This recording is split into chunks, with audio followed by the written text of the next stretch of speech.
நாளுமே நமக்கு வேலைகள் வந்து அதிகமா தான் இருக்கும். ஞாயித்துக்கிழமை சொல்லவே வேணாம். வேலைகள் கொஞ்சம் எக்ஸ்ட்ரா தான் இருக்கும். மத்த நாள் கிடைக்கிற ஓய்வு கூட இந்த ஞாயித்துக்கிழமை இருக்காது. நான் பார்த்தீங்கன்னா, இந்த 1 வாரமா வடகத்த காய்ச்சி ஊத்தணும்னு நெனச்சுக்கிட்டே இருந்தேன். எனக்கு நேரமே கிடைக்கல. சரி நேரம் நமக்கு எப்படி அமையும்? நம்ம தான் நேரத்த அமைச்சுக்கிறணும் அப்படின்னு சொல்லிட்டு ஞாயித்துக்கிழமை காலையில வெள்ளன ரெடி பண்ணி வடகத்த காய போட்டாச்சு. காய போட்டு வீட்டுக்குள்ள வரையில மணி 8:30 மணி ஆயிடுச்சு. அதுக்கப்புறம் நான் குளிச்சுட்டு சாப்பிட்டேன். சாப்பிட்டதுக்கப்புறம் கொஞ்சம் கீரை இருந்தது. சரி அதையும் கிளீன் பண்ணி எடுத்து ஃப்ரிட்ஜில வச்சுருவோம்னு சொல்லிட்டு, அதையும் நல்லா கிளீன் பண்ணி எடுத்து வச்சுட்டோம். இன்னைக்கு வந்து பார்த்தீங்கன்னா, நான்வெஜ் எதுவும் எடுக்கல. பருப்பு குழம்பு, மீன் மேக்கர், வடகம், அப்பளம், ஊறுகாய். இதுதான் இன்னைக்கு வந்து எங்க வீட்ல சண்டே ஸ்பெஷல். சிவன்யாவுக்கு வந்து மீனாட்சி அம்மன் வேஷம் போடுறதுனால, நான்வெஜ் எதுவும் எடுக்க வேணாம் அப்படின்னு சொல்லிட்டு தவிர்த்துட்டோம்.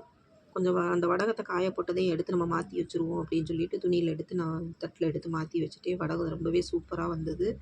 சாப்பிட்றதுக்குமே ரொம்பவே டேஸ்ட்டா இருந்தது. ஒரே நாள்லயே காஞ்சிருச்சு வடகம்.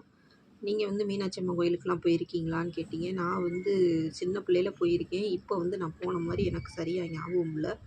ஆனா போகணும் போகணும்னு நெனச்சுக்கிட்டே இருக்கேன். எனக்கு நேரங்கள் வந்து அமையறதில்ல. கண்டிப்பா அந்த திருவிழா முடிஞ்சதுக்கப்புறம் ஒரு நாளைக்கு மீனாட்சி அம்மன் கோயில் போய் மீனாட்சி அம்மாவ பார்த்துட்டு வரணும்.